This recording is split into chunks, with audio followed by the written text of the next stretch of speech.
Good evening, everybody. We'll call the work session to order.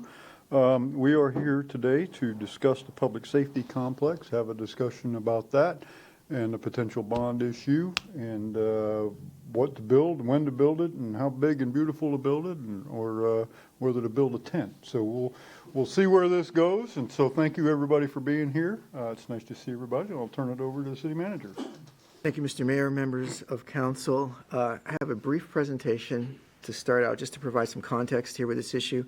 Also want the council and the public to know that we're joined here this evening in person by the architectural firm of PBK. They're waving right there, as well as by phone with with Chris Rowe, who's part of bond counsel with Bryant, Miller, and Olive. So they're here to answer any questions that might not be able to be answered by me or some of our staff. So having said all that, let me just jump right into the presentation. So obviously we're here to talk about public safety, give you a little bit of history for the community. The council is very well aware of this. When we started this endeavor, it was primarily focused on a police station. And there's some history here that the fact that this police department in Temple Terrace, of which we all have a lot of admiration for, have never had a freestanding police station as far as I understand it. And so there's been a discussion of that for several years. In fact, it was a council priority just several years ago for us to acquire land for a future police station. That's in fact what we did. In 2024, the city acquired a 5-acre parcel at 7911 Harney Road. We paid $1.6 million. We used the money from the Rollerson Ranch sales proceeds to offset that cost.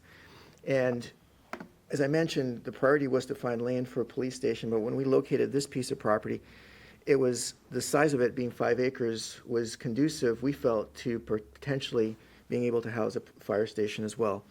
So it made a lot of sense. The city council in the FY25 budget, you included $200,000 for conceptual design and costing to show what a police station and a possible joint police and fire station complex would look like on the property and how much the financial impact would be to the city. And that's what PBK has done.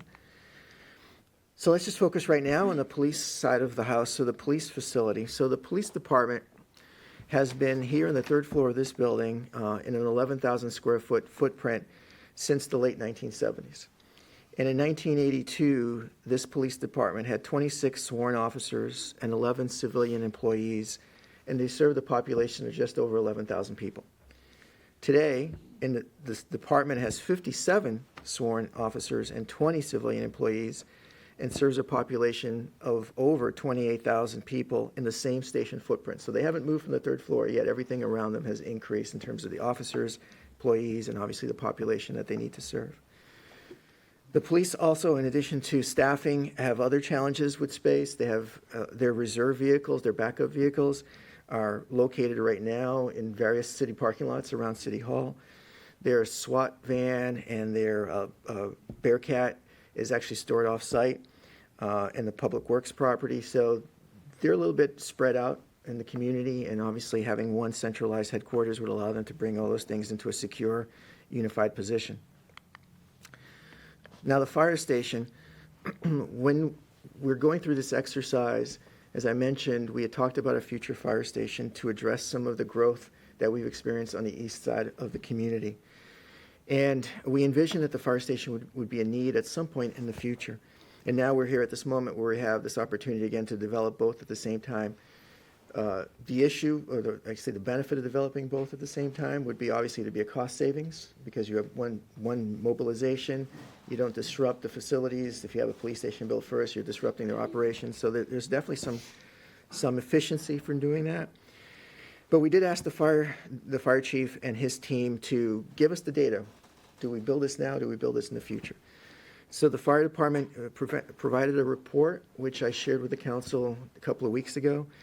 And it noted that in the 90th percentile response bracket for the area that would be served by a future fire station 3, that their calls are averaging 8 minutes and 29 seconds.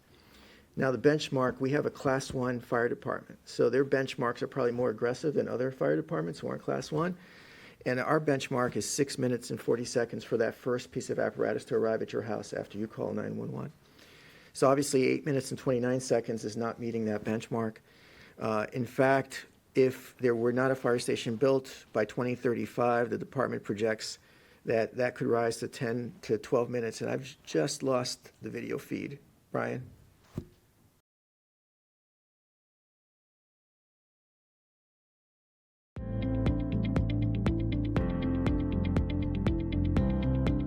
Hi, I'm Shannon Long. I'm the Library Assistant Director at the Temple Terrace Public Library. For somebody that hasn't visited the library in a while, I would say that the library has evolved a lot over the last 30 years. The library remains an important place for modern day because it's one of the few places that most of our resources are free. It's one of the only places you can come to use the internet for free and do research, check out books for free.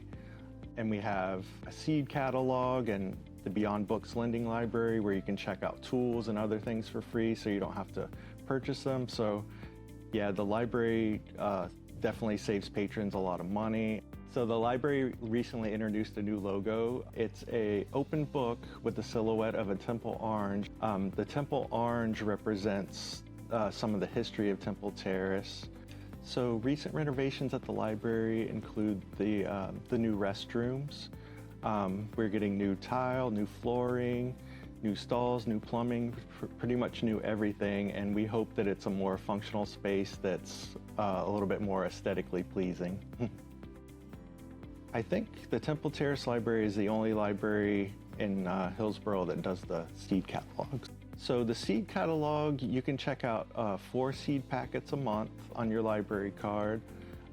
We have a wide variety of seeds, mostly vegetables that you can plant, but we do have a few flowers as well.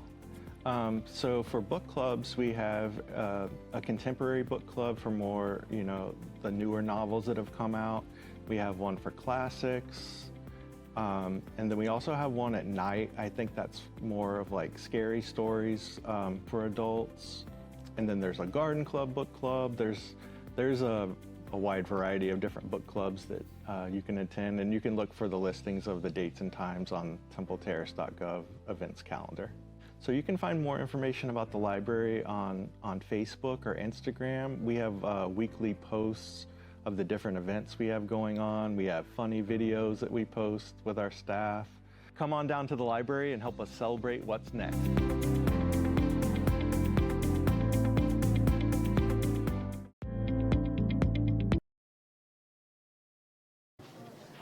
Welcome to the February 3rd meeting of the Temple Terrace City Council. It's nice to see so many folks out tonight. You must have heard that I was doing the historic fact tonight. You came just to hear that, right?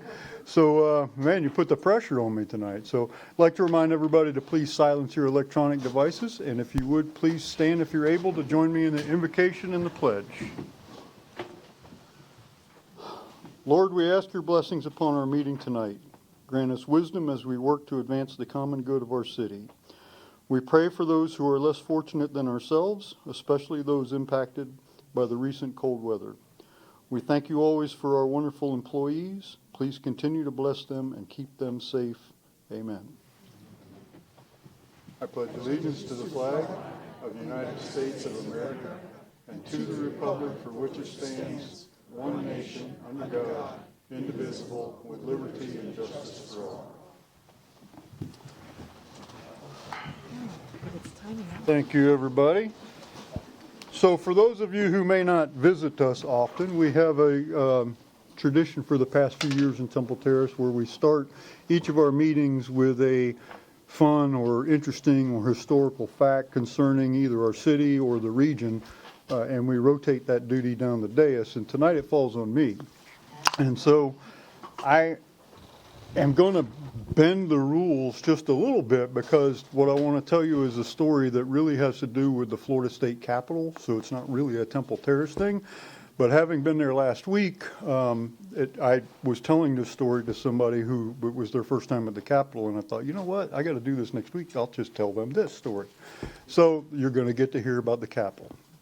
And so we all know the Capitol's in Tallahassee. It's been in Tallahassee since before the state of Florida was a state, back when it was a territory. And the reason Tallahassee was chosen was because it's halfway between St. Augustine and Pensacola, which were the two big population centers in Florida at the time. It was a 20-day trip to go between those two cities, so they picked Tallahassee, so it was 10 days for everybody to get there. And so it remained still remains in Tallahassee, although there's been several attempts over the years to move the capital. And the one I want to tell you about, it's not even the most recent one, is the biggest one that gained the most traction was in the 1960s. And so in the 1960s, the Panhandle politicians were struggling very hard to maintain control of the state. They had really dominated state politics and state policy ever since the state was founded, because that's where the old rural core of the state was. And so back in the 30s, 40s, 50s, for about a 30 or 40 year period, they even formed something called the Pork Chop Gang, which was 20 state senators and legislatures that banded together to control the Florida legislature. They had enough votes that you couldn't get anything that they didn't like through the Florida legislature. That pretty much dissolved in 1968 when the Florida Constitution was adopted. But in 1969, something else happened, and that was they were still in the old Capitol building, which is a really cool building. If you haven't been there, it's like $5 to get in. It's really cool. So they were still in the old building, which dates to 1845, and it had been added to and added to and added to and added. But wiring and HVAC, air conditioning, everything was a mess. It was a 150-year-old building, 120 years old. So they were having a discussion about what to do. Some people wanted to build a new Capitol, demolish the old one. Some people wanted to do this, wanted to do that. The old guard, the old Pork Chop Gang people, they were wanting to make sure that it stayed there. In Tallahassee, there was a progressive senator from Miami named Lee Weisenborn. He was a very progressive Jewish gentleman from Miami that said, you know what, this is a perfect opportunity for us to move the capital from Tallahassee, which we should have done 100 years ago or whatever, because now the population in Florida has changed. It's no longer centralized in the northern part of the state. It's more in the peninsula, Miami, Orlando, Tampa. And so he started a campaign to move the capital to several cities were discussed, but Orlando was the one that was settled on. So it started to gain traction. He was actually holding strategy meetings at the Capitol in Tallahassee, getting people on board with this idea. He was drafting language for a joint resolution to introduce in the chambers to get this passed. But the old guard wasn't having any of this, right? They're like, no, you're not moving the Capitol. And as he started to get more and more traction on this, they immediately jumped into action and said, no, we're not doing this. So they passed their own resolution very quickly, funding the construction of a new Capitol right behind where the old one was. And they intentionally funded it at a high level. They wanted to build this magnificent, tall, probably bigger than it needed to be, but this extravagant, beautiful Capitol, so that nobody ever in the future would ever propose to move it again because they invested so much money in it, right? That was part of their rationale. It's like, we want to put so much money into it that we'll put this to rest forever, right? Didn't work. It's been brought up since then. But the new Capitol was funded, started construction in, I think, 72. It was opened in 78 was the first year the legislature met in it. But true to politics, right, there's a plaque on the first floor of the Capitol that gets really kind of the epitome of political sarcasm. And I'll show you a picture of the plaque, but it's a kind of a tongue-in-cheek attaboy to Senator Weisenborn, but it's really more of a head slap to him than anything else. And that plaque is still there. Brian, put that plaque up and let me show him. This is the plaque that's there today. Dedicated to Senator Lee Weisenborn, whose valiant effort to move the Capitol to Orlando was the prime motivation for construction of this building. So, and so it's still there. If you go in, if you've ever been, it's a really cool building. It's probably one of the ugliest Capitol buildings in the country. But I didn't build it. That's just saying. But if you go in the door, the public entrance, and you go right back towards the elevator lobby, and then turn right, it's on the wall right near the elevators. And And so everybody I see in the Capitol, take them to that plaque and show them. This is the epitome of pettiness, in my opinion. And the interesting thing is both sides of this lay claim to this plaque. His supporters lay claim to it and say, well, yeah, we insisted that they put it there to recognize his efforts, that caused him to build this building. It was his fault that they never would have done it. And the opposition says, we put it there as a head slap to him because we built he wanted to go to Orlando. So both sides, even today, kind of take credit for this plaque or look at this plaque with pride. And so it's a big topic of discussion at the Capitol. So anyway, I know, nothing to do with Temple Terrace, I'm sorry. But still an interesting fact. So, okay. Well, thank you for the indulgence there. Next up, this is way better, I promise. Next up is the Employee of the Month for December. Is Everett Meyer? All right, Everett Meyer. Yeah.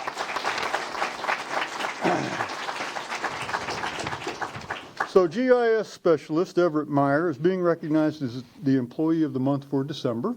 Everett consistently goes above and beyond to support multiple departments. He tackles diverse requests with impressive speed and efficiency, always ensuring the highest quality in his work. His expertise and leadership are invaluable, whether he's generating maps for planning, analyzing data for city operations, or providing critical insights for field teams. Even when faced with numerous citizen requests or concerns, Everett handles each interaction with patience and a positive attitude, making him an outstanding nomination for Employee of the Month. And congratulations from all of us to you, Everett, for being selected as the December Employee of the Month. So, yeah. Would you like to say a few words? Thank you for the kind words, Mayor. In my position, I get to work with a lot of different departments in the city, which means I get to work with a lot of really great people. So with that, thank you all. Thank you.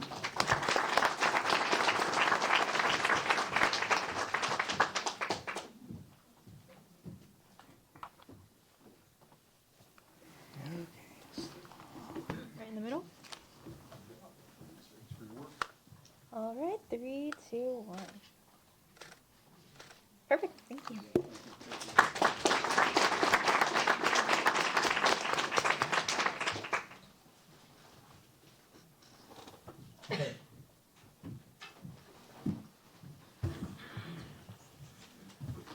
So now I have a favor to ask of you guys. We have a couple people standing. If you have a vacant seat next to you, would you scoot over so that we can free up a couple of seats for the folks who are standing?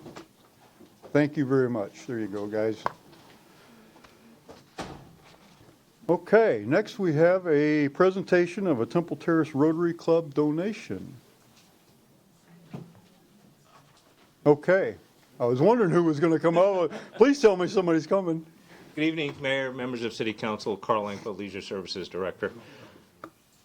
The reason that we're here tonight to talk about this is for a very special young lady from Temple Terrace whose time with us was far too brief.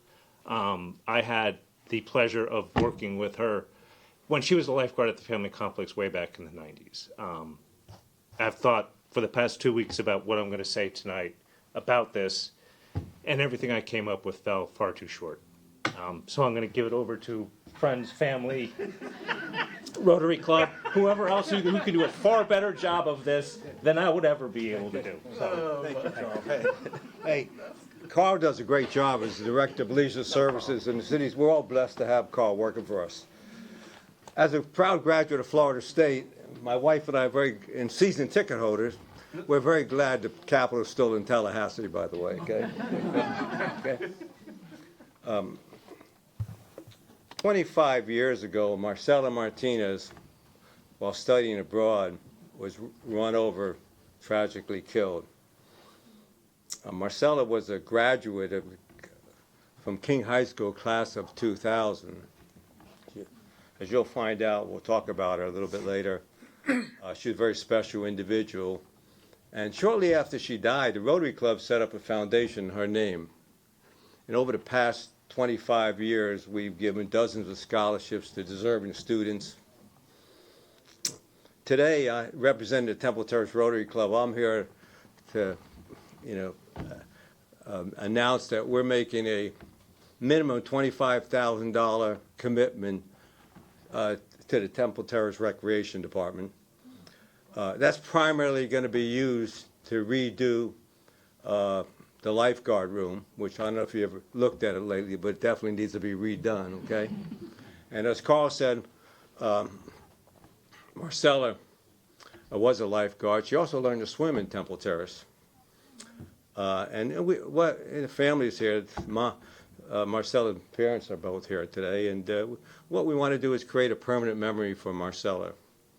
And to talk about Marcella a little bit and show you why she was so special, I'm going to introduce her brother, Felipe Martinez, and best friend Stephanie Hall Shaughnessy to talk a little bit about Marcella. And Rachel's here too, okay? The two sisters are here, okay, with the check, okay? But don't try and cash that. Good evening. Good evening. How are we doing? Felipe Martinez. So, yeah, didn't expect to ever be standing in this position right now. But, so no, for us, I mean, we're born and raised here in Temple Terrace off 63rd Street and then moved over to Druid Hills. For us, the rec center was, you know, a part that our community, our friends, we just grew up there and built all these relationships through. For Marcela, really was a big part of her life as well, being that, you know, she was part of the swim team. We learned to swim. Carl was actually one of our lifeguards when we were little kids, teaching us to swim. So she got to work with him as a lifeguard. She was there teaching, doing all these different things. So like Perry mentioned, the scholarship originally started helping students out of King High School. And then we recently realized that we wanted to just do something big and do something for Temple Terrace that gave so much back to us. And part of that is that lifeguard station that we've seen over the years needing a lot of help. And I know that's where we wanted to be able to do this for Temple Terrace. And then I brought along Stephanie too, which is a big part. She was also a big sister to me and my sister's best friend. So yeah. So my family moved here in 1989. And so I guess not as long as the Martinez's. But the Temple Terrace Rec Center always has been a foundation in this community. And when we think about it, I think it's more than just a structure. It's the people like James and Carl. I think I saw Corey in here, now Tiffany. But you're hiring people who are building friendships. You're providing a place where people can be a part of a team, a part of any kind of clubs they want to. It just offers so many opportunities for people. And opportunities that his sister, myself, so many people from our generation certainly have taken advantage of and continue to. So it's a pretty special opportunity to get to donate a nice sum of money to another group of people and continue on. So, and we really appreciate everything that the Rotary Club of Temple Terrace has done, and especially Perry and managing all this money so that it can be all this money. But it really is a special thing to be able to do. And I would too, if this isn't too much, if you are here for Marcella in some way, shape, or form, can you stand up so we can show that?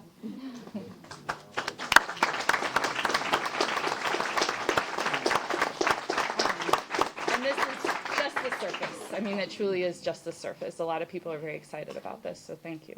Thank you. Oh, the check? Yeah. Carl, would you like this? So, and the Rotary Club is very glad to be able to do yet another project with the city and with the Recreation Center, that will have a lasting impact on the guards and the community. So we're glad to be a part of everything. Thank you. We are very happy. Thank you very much. We need to arrange a photograph. So. We have some of the new generation of lifeguards. I'd like to get them to come up here and part of this picture as well.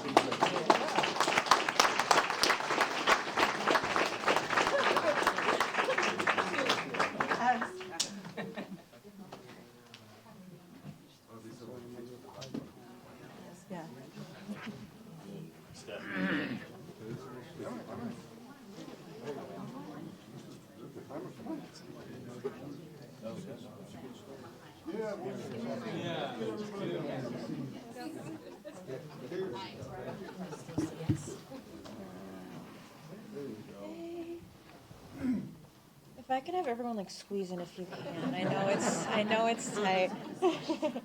All right, 3, 2, 1. And I'm gonna get one from this angle if you want to look.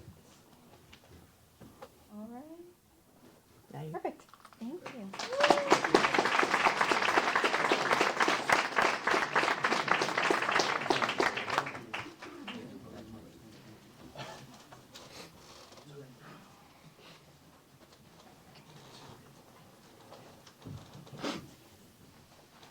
May I say something, Mayor? Yes, sir, please.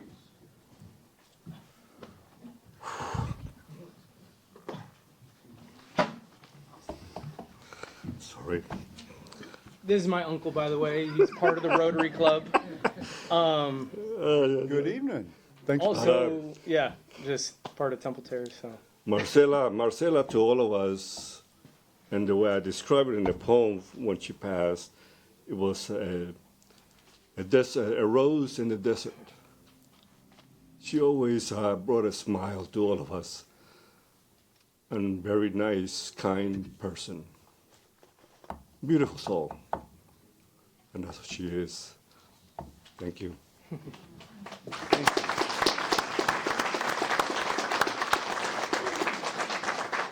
We really can't thank you enough for that. So thank you all. Thank you for coming and sharing your story with us tonight. And I'm sure Carl and his team will put that money to good use. And as you can see, we have some young people with us that are following her footsteps. And so you're making a huge impact on their lives. So thank you.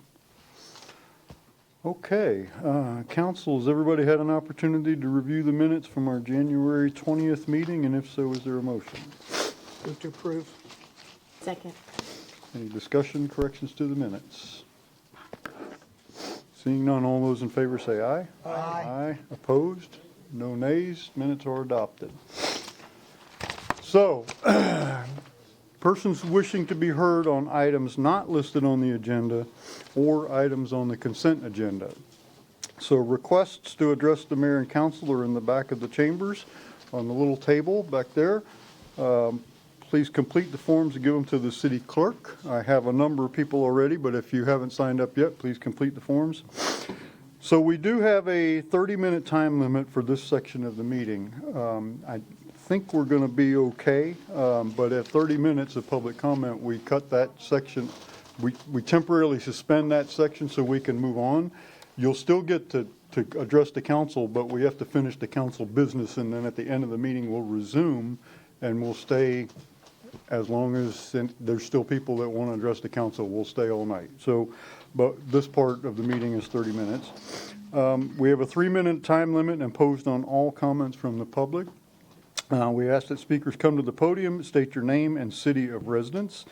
During public comments on items not on the agenda or items on the consent agenda, the city manager and directors in attendance make note of these items, and all of your comments are taken seriously and will be followed up on. So, Mr. Loeb, you are recognized first, sir. Charles Loeb, Terrace Park. First of all, I want to welcome you back, Mr. Mayor. Thank you. The second thing is I want to list the holidays that are coming up before the next meeting, which would include the Super Bowl, Valentine's Day, and President's Day, and a lot of birthdays in between that I don't have time to mention.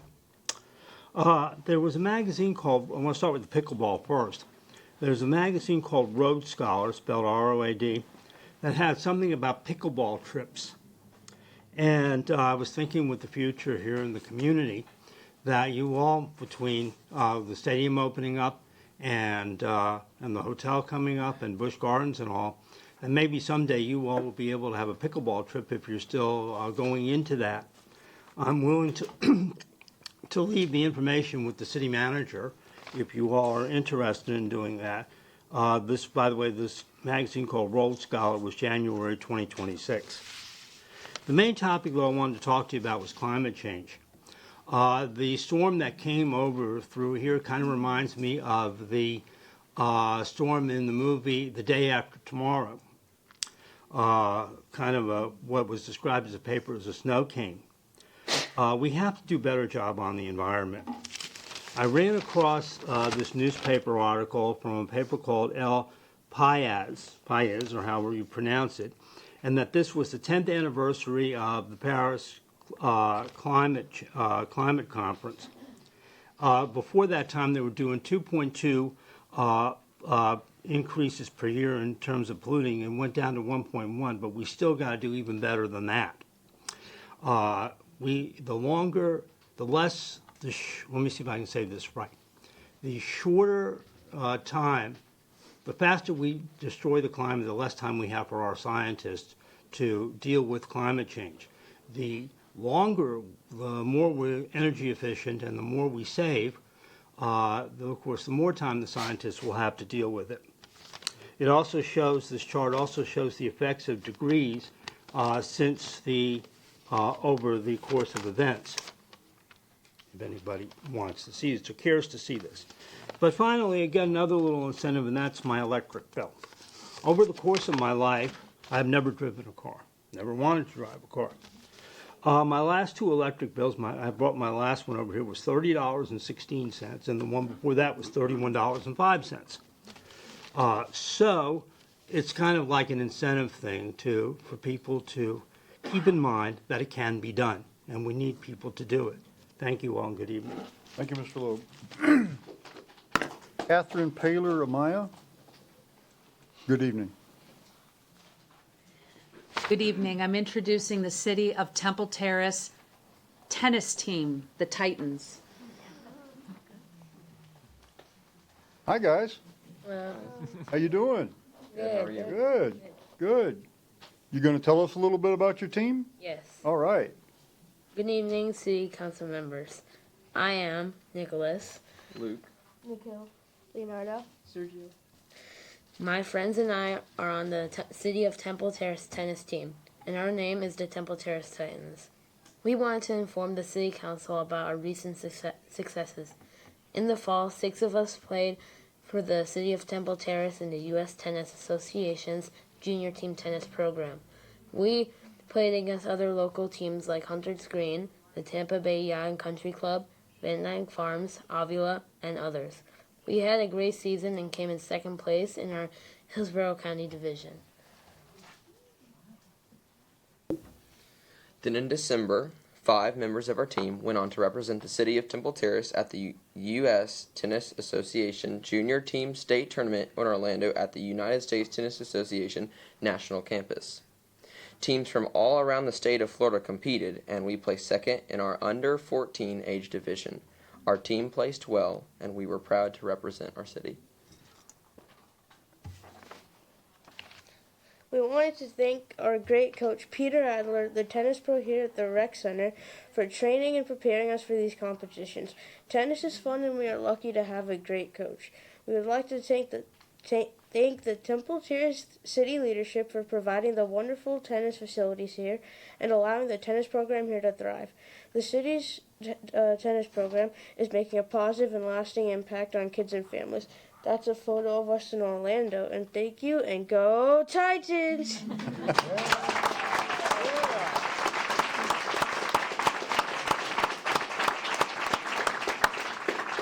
Well, thanks, guys. Thanks for coming.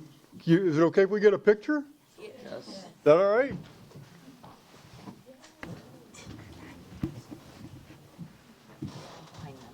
No.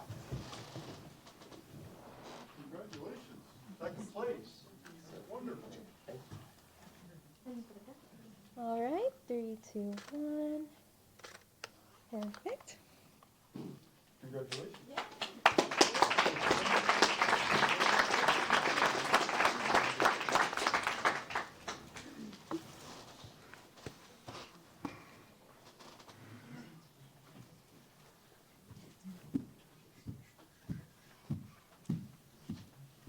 That was unexpected. Yeah, great.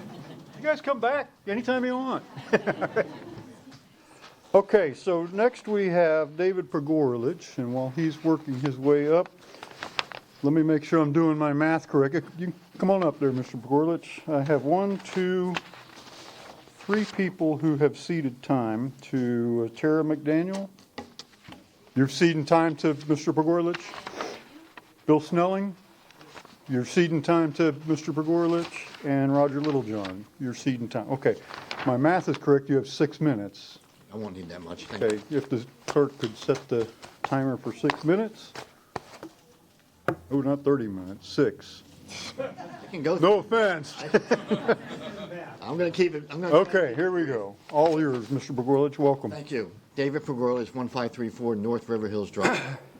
So we are here, and I do mean we. There are some people here that are here just because of this. We're here tonight to let you know that while we support you, and we support the fact that you have to make a big commitment to be here, and there are, your dedication is certainly appreciated.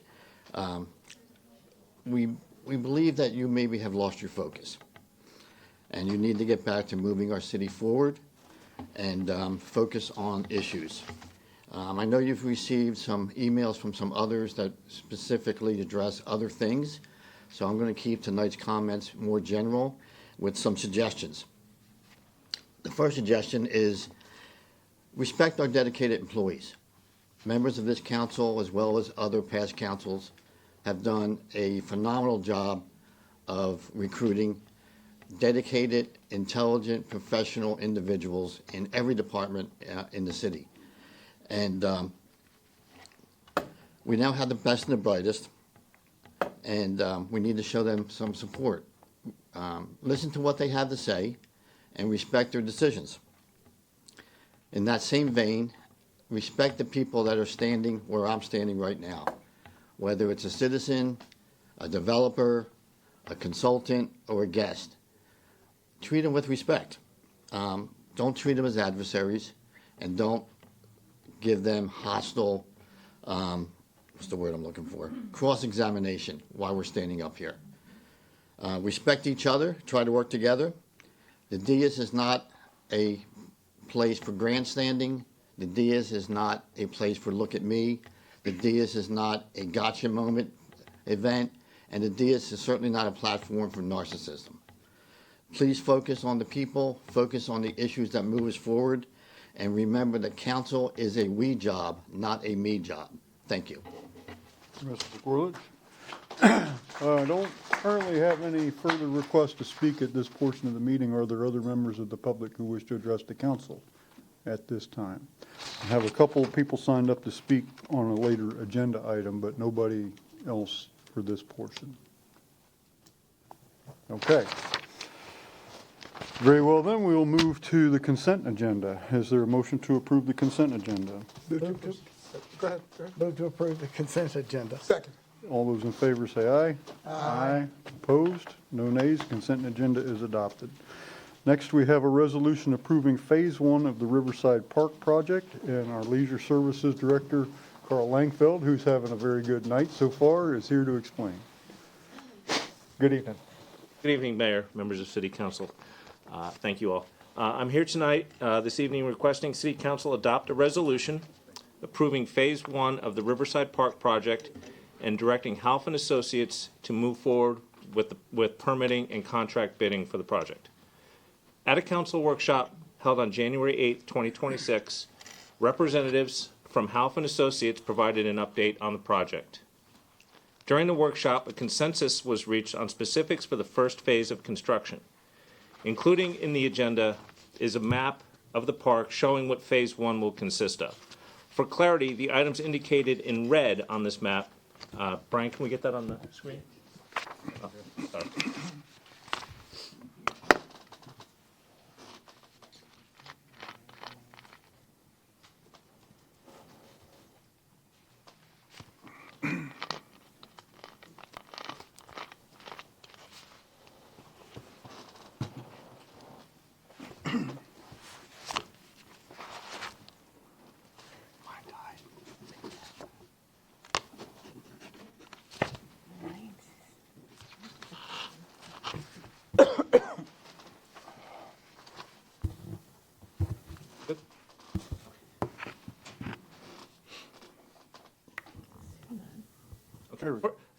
Thank you, Brian. For clarity, items highlighted in red on this graphic are not included in Phase 1 of the project. Also included in the agenda materials is an opinion of probable cost prepared by Half and Associates. Phase 1 costs are expected to be approximately $3.4 million. Please note that this cost estimate includes over $950,000 in contingencies. I stand for any questions you may have. Very good. Thank you, Mr. Langfield. Council member questions? Yes. Councilmember Fernandez. This is really a question about the funding for this project, because I know that there are frequently comments about why would we fund this and not other things? And can you speak to where this funding is coming from and why we are using this on this project versus other infrastructure? Mr. Ingram, correct me if I'm wrong, but the bulk of this is unassigned fund balance. Am I correct with that? That's correct. Okay. So it's $3 million from unassigned fund balance. This was programmed. So if council recalls, we've had a pattern here over the last several fiscal years of basically using unassigned fund balance as a way to pay for capital projects. It's a savings. So if we have savings throughout the year, that goes into unassigned fund balance, and you go through that budget cycle. When we did the budget workshops, this would be a couple of fiscal years ago, we had a conversation about this project and how we would fund that. And so you collectively, the council, agreed to use unassigned fund balance for the bulk of it. We also put in a prior fiscal year $400,000 from TIF funds for the CRA. This is an allowable CRA expenditure. And then this fiscal year put an additional $400,000 in there. So we have $3.8 million available for this initiative for the park. What Mr. Langfield noted is that the costs, can you remind everybody what the cost for phase 1 would be again? It'd be $3.442, $693.25 to get it down to the penny. But again, this is just the contractor's opinion of probable cost, so it may vary depending on how the bid documents come back. Thank you. Other questions, council members? Are there any members of the public who wish to comment on this item? Okay, seeing none, is there a motion? I would like to make a motion to approving the phase 1, resolution approving phase 1 of the Riverside Park project. Second. Motion seconded by Councilmember Fernandez. Any discussion of the motion? All those in favor say aye. Aye. Opposed? No nays. Resolution's adopted. Thank you, Mr. Langfield. Next is a second public hearing and second reading of Ordinance 1589, amending the capital improvements section objectives and policy of the city's comprehensive plan. I'll open the public hearing, and the Community Development Deputy Director Marissa Robinson will explain. Good evening, Mayor and City Council members. Marissa Robinson with Community Development. This is the second public reading and public hearing for CPA 2501, amending the capital improvement section of the comprehensive plan. The first reading was presented by Katrina Cochran from the Planning Commission. This item is initiated by the Planning Commission to comply with state statute. The proposed updates will remove the language for the city's 15-year multimodal transportation program, including the annual loss of service report and the concurrency management report. There is an additional policy, CAP policy 1.1.10, which does allow us to continue with the 15-year multimodal transportation program if we choose. The Planning Commission found this change consistent with the goals, objectives, and policies of the Temple Terrace Comprehensive Plan. And I will stand for any questions. Thank you, Mr. Robinson. Are there members of the public who wish to comment on this item? Seeing none, council members, are there questions? No questions? If there are no questions, I will close the public hearing and ask the clerk to read the title of the ordinance.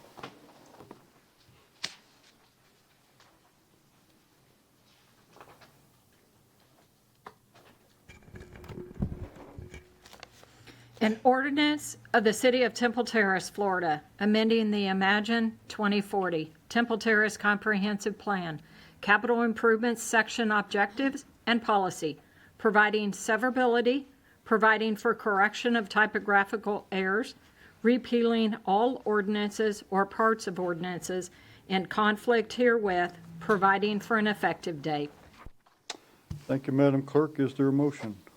Move to approve on second public hearing and second reading of ordinance 1589, amending the capital improvements section objectives and policy of the city's comprehensive plan. Second. Motion is second. Discussion of the motion? Not all those in favor say aye. Aye. Are any opposed? No nays? The ordinance is adopted on second reading. Thank you. Next is a second public hearing and second reading of ordinance 1590, amending the planned development zoning district at Woodstock Plaza, otherwise known as RZP-25-02. I'll open the public hearing, and our city planner, Joe Moreta, is here to explain. Good evening, Ms. Moreta. Good evening. Thank you, Mayor. Good evening, council members. Joe Moreta, Community Development. As the mayor mentioned, this is for a rezoning 2502. Before I get into the presentation, I would like to take care of a clerical issue. We're introducing a substitute ordinance to rectify a minor error. The word Tampa is contained in the title block and also in the body of the ordinance prior to Telecom Drive. So it says Tampa Telecom Drive instead of Telecom Drive.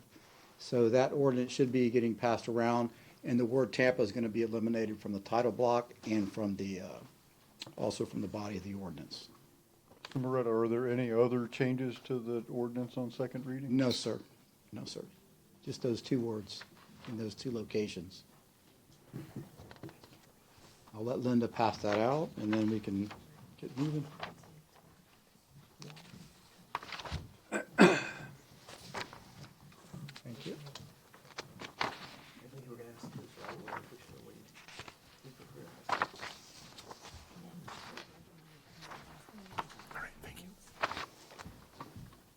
Thank you, sir. Thank you. We're ready to get moving. This parcel is located on Woodstock Plaza near Telecom Drive and Fletcher Avenue. It's on the southeast corner of Telecom Drive and Fletcher. The affected parcels are 2.31 acres. The total planned development, which is this is a part of, is 7.8 acres. The PD modification proposes an additional 5,722 square feet. The uses will remain the same, and they are retail, medical office, and restaurant. This will amend the total of the planned development from 29,000 to 34,722 square feet.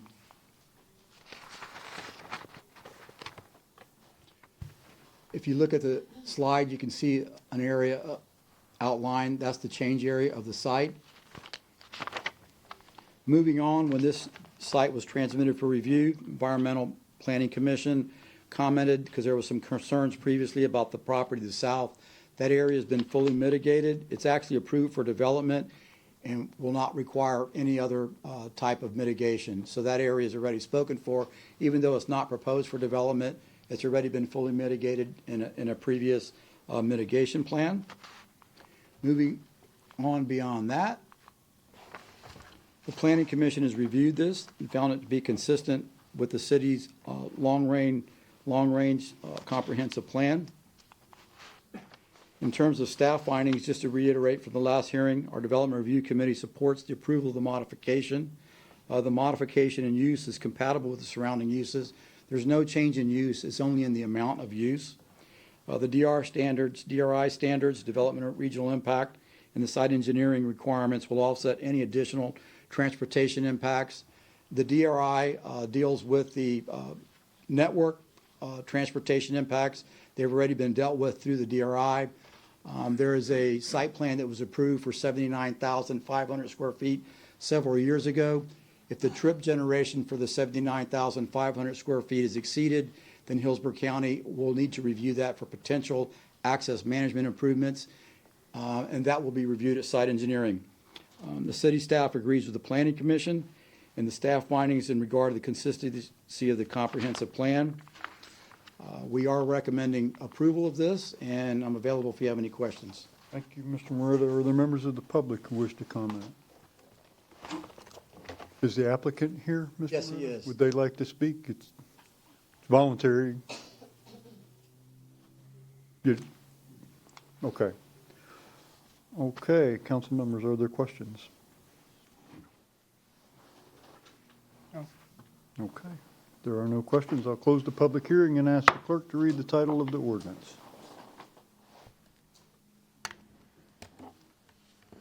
An ordinance of the City of Temple Terrace, Florida, approving a zoning reclassification amendment for 2 planned development parcels totaling 2.3 acres plus or minus of property consisting of 2 folios, 199,554.0732 and 199,554.0734, generally located at the southeast corner of Telecom Drive and Fletcher Avenue for RZP 25-02, providing for amendment of the official zoning atlas map of the city, providing for severability, providing for correction of typographical errors, repealing all ordinances or parts of ordinances in conflict herewith, providing for an effective date. Thank you, Madam Clerk. Council, is there a motion? Move to approve ordinance 1590, amending the planned development zoning district of Woodstock Plaza, RZP 25-02. Second. Motion and a second. Discussion of the motion. Seeing none, all those in favor say aye. Aye. Aye. Opposed? No nays. Ordinance is adopted on second reading. Thank you, Mr. Moretti. Thank you. Good evening. Next, we move into council business, and the first, well, really, the first or maybe only, I'm not sure, no. First item is the selection of a vice mayor. The vice mayor position is filled on a progressive rotation by seniority. Council members who have served a minimum of 2 years are eligible to serve as vice mayor. In the absence of the mayor, the vice mayor shall take the chair at the appointed meeting hour and immediately call the members to order per Resolution 96-88M.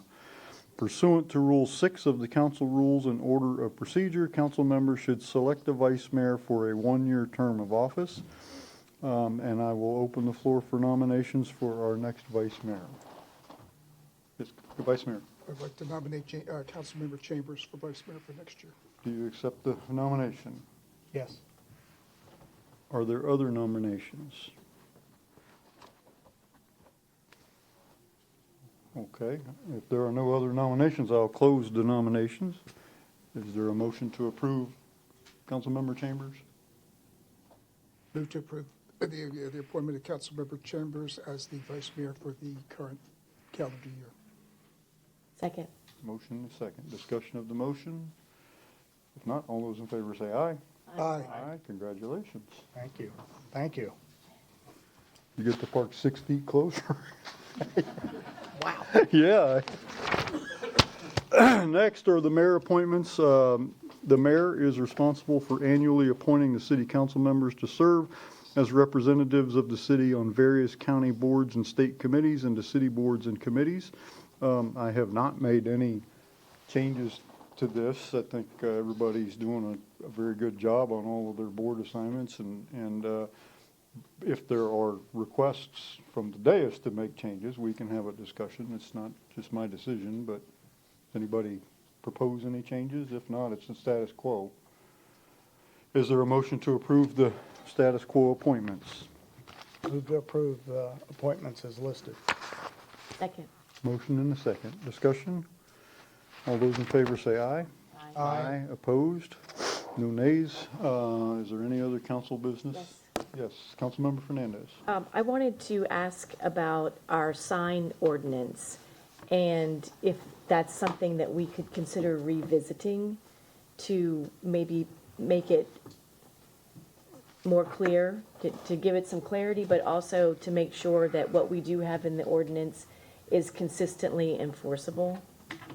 I know that there've been a lot of changes over the years to the ordinance to address one issue or another at one time, and it seems like maybe given the fact that we have very strong First Amendment rights in the country, and we can't obviously overrule any of those. But at the same time, we want to make sure that our signs are consistent with the neighborhoods or what the community wants.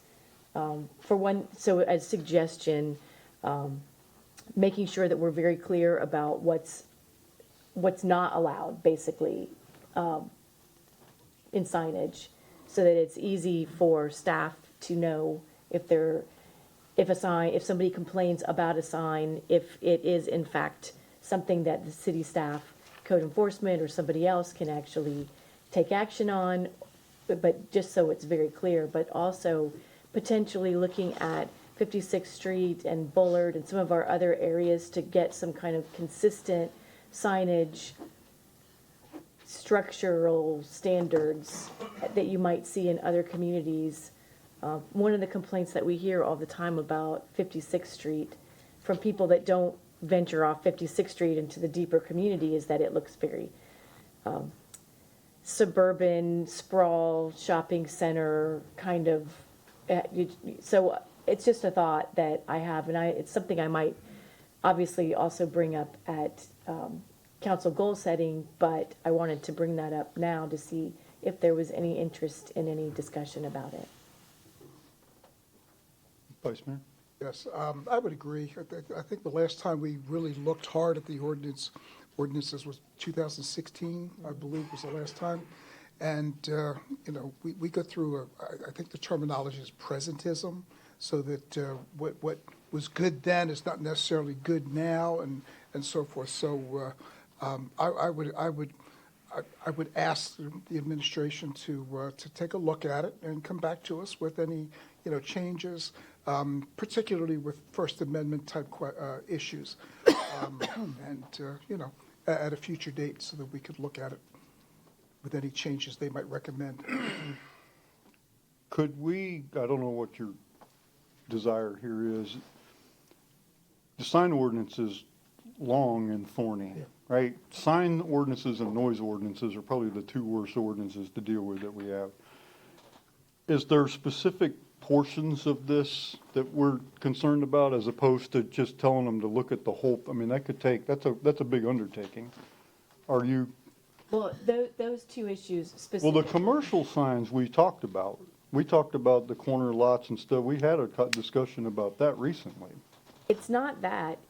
It's more of an overriding style of how we allow our signage to, I don't want to say be placed, but if you go into certain communities, if you go down maybe into West Palm or Palm Beach, or they have a very strict style of where you're allowed to place signs, or how you're allowed, or how high they're allowed to be, in an effort to look less of a suburban shopping center sprawl that people have complained about 56th Street before. So I get that's one of my concerns. And then the other area is to make it very, very simple for residents to understand specifically what's allowed for them in their yards signage, and to make it easy for city staff to say, right away, this is allowed. By really, I mean, we would say what's not allowed, because most things are allowed under the First Amendment. But I just feel like in recent comments that have come before City Council, there's been consternation about some of the signage that is in people's yards that is protected speech. But if we were more clear about what is not protected or allowed as public signage, that would maybe help everybody answer that question and city staff to deal with it. So those are the two areas that, for me. Kravitz, anything? Sure. I think that a consistent application of the rules is always critical. And I know in this particular instance, there are rules on the books which the city administration has some difficulties enforcing. So if we can align the rules that we have on the books with our actual behavior, that's always going to be something that I support. I've supported that in the past on other matters. I think it's critical that people are able to look in our statutes if they're interested and have an actual clear understanding of what they're allowed to do and what they're not allowed to do, or if they're getting permits, what they're required to do for the permit. And when we have a situation where there are informal rules that are created not based on a proper legislative process, but on discretion, that's always going to be something that rubs me the wrong way, because discretion has its place, but people need to be able to look at the law and understand what's expected of them and what isn't. And I think this is a situation where it's very clear that people cannot do that. So I'd love to see something along those lines move forward. I'd love to see a motion where we ask city staff to look into this and maybe come back with some guidance after they've spoken, for example, to Mr. Shanks from Code Enforcement, who's doing an excellent job. And he can go and develop some form of a standard for our consideration, and then if we like it, we can approve it. If we don't, we can send it back for revision. I think that would be a very good move. And I also welcome that on any other areas of our ordinances, and there are others where we're not doing what the ordinance says. So that's what I have to say on that. Councilmember Chambers? Sure. So first on commercial, that one's a little bit more tricky. We could put some new rules in place if we choose to tighten that up maybe, but I can't see us making all the business people now change their signs. So it would have to be progressively down the road as businesses change. We can look at that. Yard signs, I think we have an issue with yard signs, and I think we need to look at that part.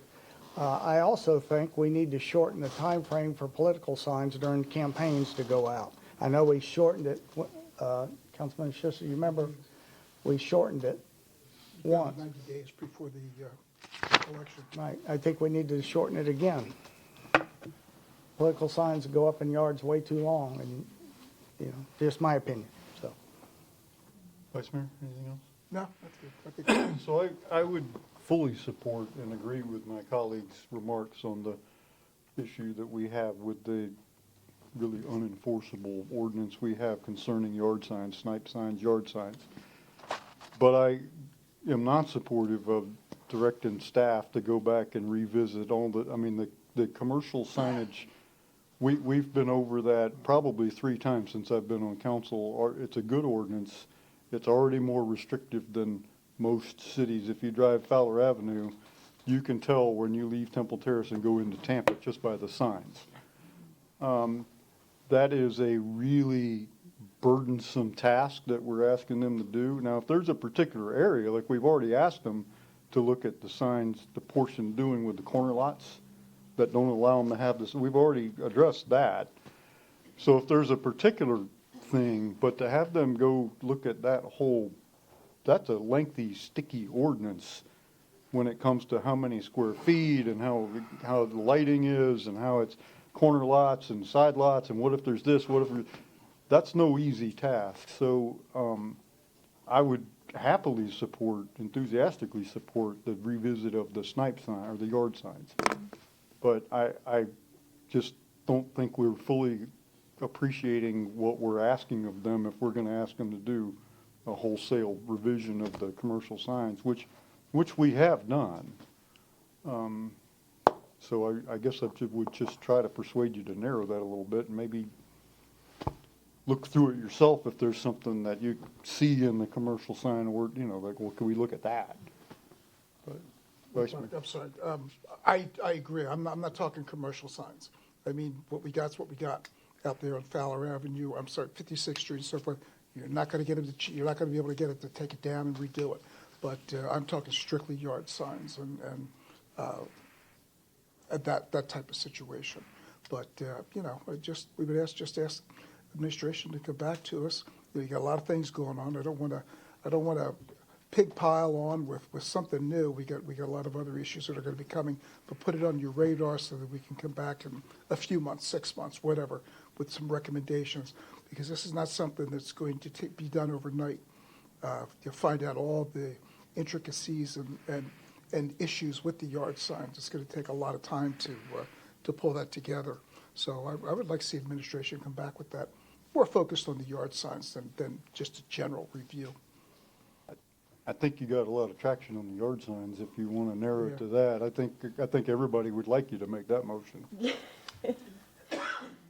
Do we need a motion or do we need consensus? Well, we used to not do motions, but now we do. So Okay.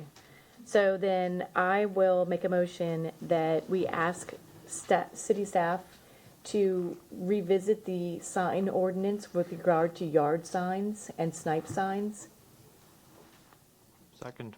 Motion and a second. Any discussion of the motion? All in favor say aye. Aye. Opposed?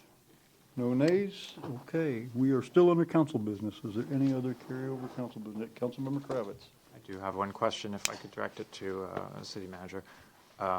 We voted some time ago for a virtual PFAS town hall, and I was curious if there's any update on when we can expect that to be executed on. Sure. As I think we've mentioned a couple of times, so the goal is we're working to get the report from CHA, a final report, presented to the council, and then subsequent to that, we schedule, I actually suggested doing another in-person town hall, as well as having a concurrent virtual town hall via Zoom. So that hasn't changed. So we're waiting on the report to be finalized. That's excellent. So when would we expect potentially to have the additional in-person town hall? After being presented to council, as I mentioned to the council before, right now we are looking at, I think we gave the council a date of by June at the latest, we would have this information. I think we're going to get it earlier than that point. Earlier would help us also from a budgetary perspective, because if we're talking about including it as part of the rate, we'd like to get that information the sooner the better. So as soon as we have the information, we can analyze it, process it, present you with a report that includes a financial analysis. Then I would, if the council's obviously at their discretion, have a town hall, explain everything to the community, and have it simultaneously broadcast virtually. Is there anything we could do today to make it so that the in-person town hall can happen without any further difficulties from your perspective? I'm sorry, I'm not sure I understand what the further difficulties are, the question. You suggested that we had to take action on it. Should I make a motion to go ahead and proceed with that in-person town hall? If you're asking me, my suggestion would be to wait till you actually had the report and the analysis of that before moving on the town hall. I think that seems to be, that would not be my recommendation, doing it that way, but again, it's up to the council. All right, well, I look forward to the report then. Thank you. That's all I have. Is there other council business? Okay, we'll move on to new business and board reports. First item under consideration for new business is a follow-up to a meeting that the council had a workshop at 5 p.m. to discuss the proposed public safety complex. Mr. City Manager, do you have an elevator version of that presentation? Sure. So as the mayor mentioned, at 5 o'clock, we discussed a public safety complex where we discussed a number of things. City acquired property in 2024 for a future police station. In looking at that property, the size of it's 5 acres. It would accommodate both a police station and a future fire station, which has been talked about in this community for several years, particularly as our community grows to the east and we're annexing more property. The response times that we've identified in that eastern part of our community are slower than our benchmarks for the entire city. So our benchmark for the entire city is 6 minutes and 40 seconds for a response from the time you dial 911 before a paramedic arrives at your property. On the eastern part of the community, we're seeing in the 90th percentile range, we're seeing response times that are 8 minutes and 29 seconds on average. And that is predicted, to deteriorate even further over time as more development happens out there. We're seeing new warehouse development, new retail development, also some new residential. So the conversation earlier was, do we want to build a fire station simultaneously with the police station? And it would make sense to build the fire station from a cost perspective alone at the same time, because you have the contractor mobilizing once on the site, and also you wouldn't disrupt police operations once they're in the building, et cetera. So that was presented to the city council along with the cost for that. Let me just pull it up here. So the police station, so right now our police department is operating in the same footprint that they have been operating from since the late 70s. And our police department in the late 70s, early 80s was much smaller than it is today, and they served the community was much smaller than it is today. This community has talked about having its own police station, freestanding station, to accommodate the growth, as well as to accommodate all the needs for evidence. If you can imagine just evidence, we were a community of 11,000 when the police station was first moved into this facility. Today, we're a community of 28,000.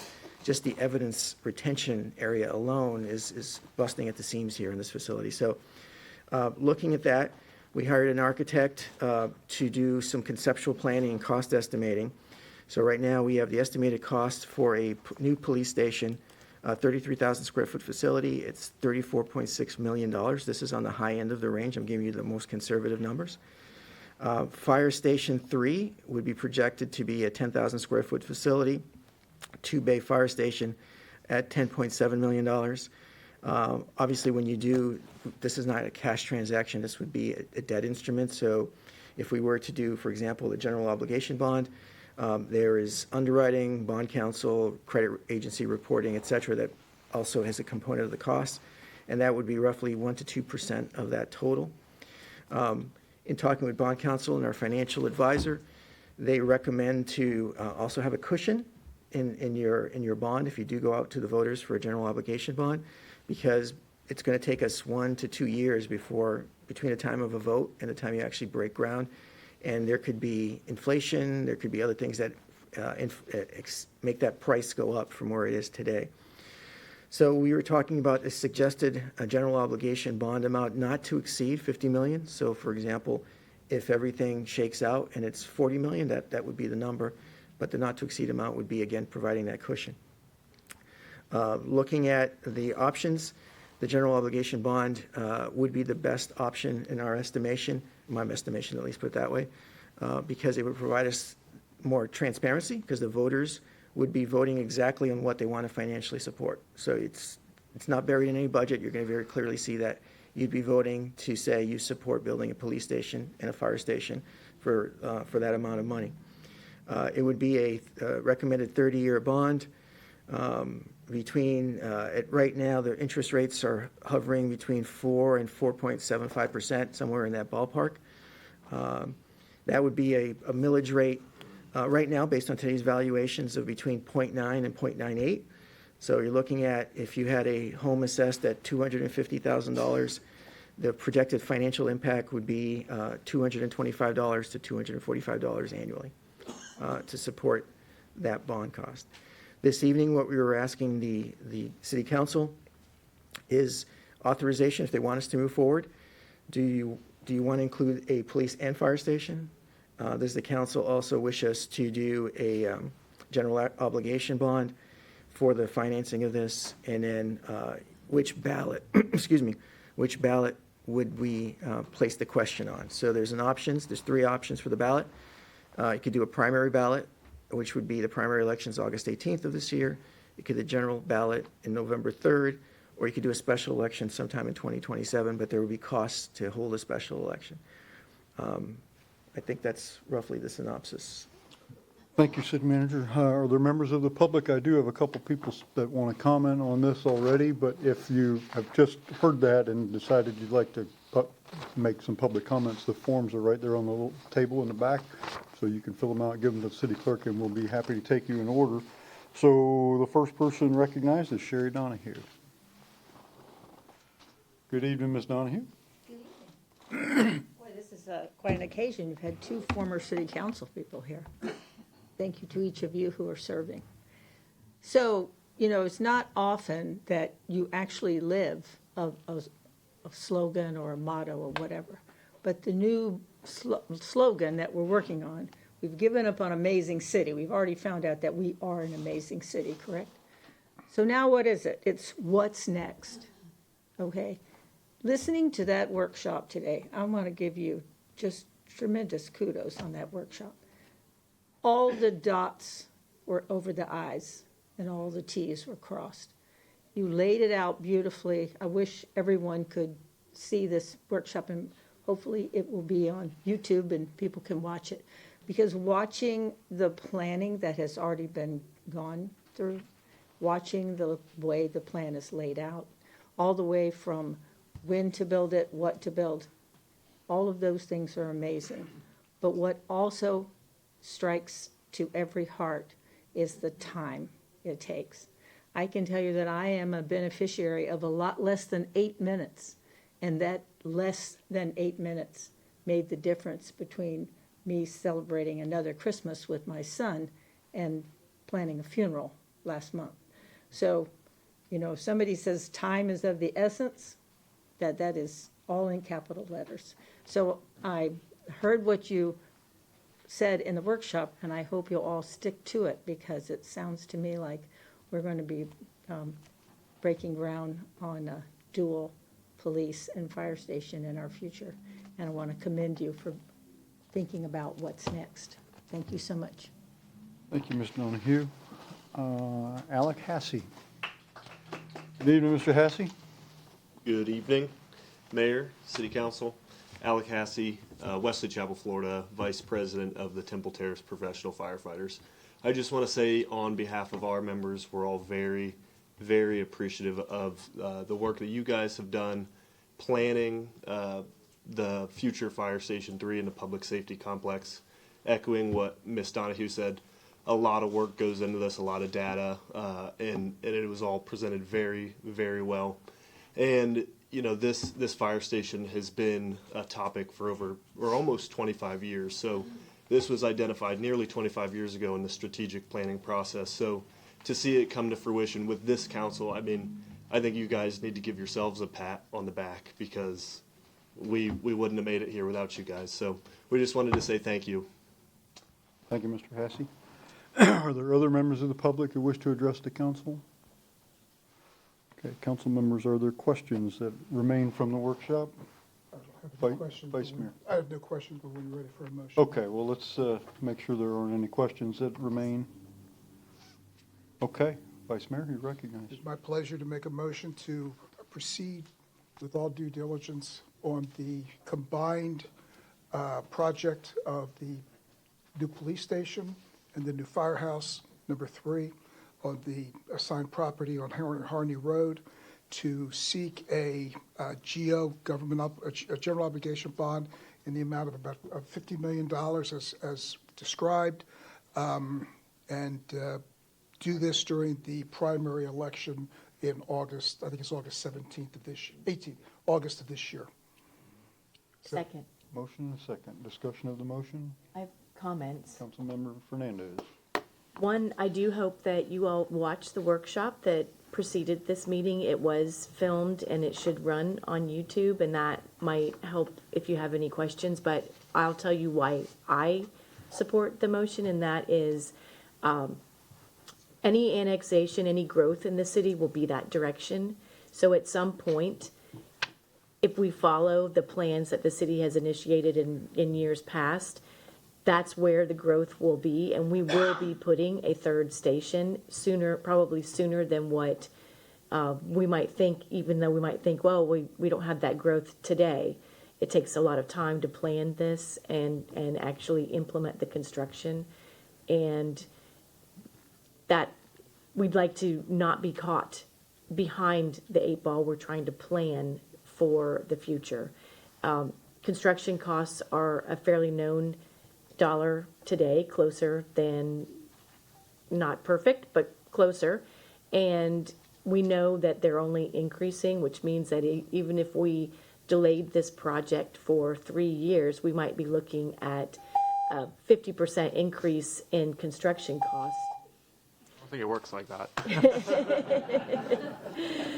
And we also know that it's, when you're doing a major construction project, that it's less expensive overall for the site work to do this in one combined project versus coming back and having to restart at a later date. And we know that the accreditation of the fire department is very important to all of our citizens. And it's important that we, as the city council, provide the tools to maintain the service and the accreditation that city residents have come to expect. So those are the reasons I support this. I would encourage the public to go watch the workshop. It was almost an hour long. There was a lot of good comments made by every council member, and so go watch the workshop. It was, I don't want to do it again another hour, but so anyway, that's a good decision. So are there other comments on the motion? Vice Mayor. Thank you. I just can't, echoing what everybody else has said, I can't say how outstanding the workshop was. I can't overemphasize that. Everything was locked down, and this whole project from inception on, with the money becoming available to buy the property, and the property even being here to help us through Milton and so forth. Everything's worked out perfectly, and it's a lot. There's a lot of work to do, but I'm very proud to be a part of this council where we're getting the ball rolling.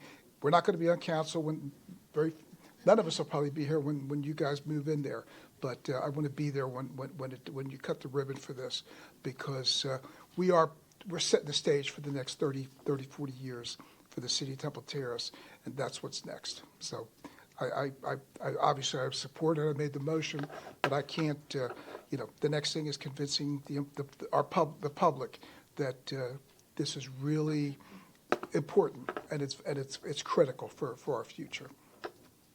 I'll stop. Councilmember Kravitz. Thank you. This is just, first of all, fantastic, and I think we all agree, and that's great. And this is really just for the record, because there might be some people tuning in now who didn't watch the workshop. The voters have a decision to make in the primary ballot, and I encourage them to give it some serious thought. This is a big ask. It's a lot of money, but there is a cost either way. If we don't vote for this, it is likely that Temple Terrace will prospectively lose its Class 1 rating. The Class 1 rating is critical for everybody's homeowner's insurance. If we go to a Class 2 rating, the homeowner's insurance will increase. And so you have a cost either way. You have to have the bond, or everyone has to be willing to pay more in their homeowner's insurance, most likely down the line, for worse service from the fire department. And the fire department is willing to give the good service, and I know they will, but we have to support them. And so this is not a tax increase today, and it is not a tax increase if you vote for it, but you will see a line item every year for the repayment of this bond, and what it will be will depend on your property taxes to some degree, because it depends on the value of your house. But it isn't the same as property tax. The money that you pay only goes toward the fire and police station. It does not go to the general fund. It cannot be spent in broad strokes. So I just want to encourage everyone to give it serious thought. There's going to be a lead up to this. There's going to be a lot of public information, and that's very important. And I'm fully in favor of that, and I'll be pushing for that so that we can give voters all of the information that they need in order to make a fully informed decision on the primary ballot. And I'll probably be out there myself talking to people about this as well, and hopefully with some of the people from the fire department. And I think we should go out into the community, and we need to get everybody the information that they need, and then everyone can make up their own mind, because that's what it's all about. And other than that, I don't have anything else to say. So thank you very much for your indulgence. Thank you. That's a good point. There's likely a cost either way, so that's a very good point to keep in mind. Councilmember Chambers, any comments? I'm ready to vote. Okay, all those in favor say aye. Aye. Opposed? No nays?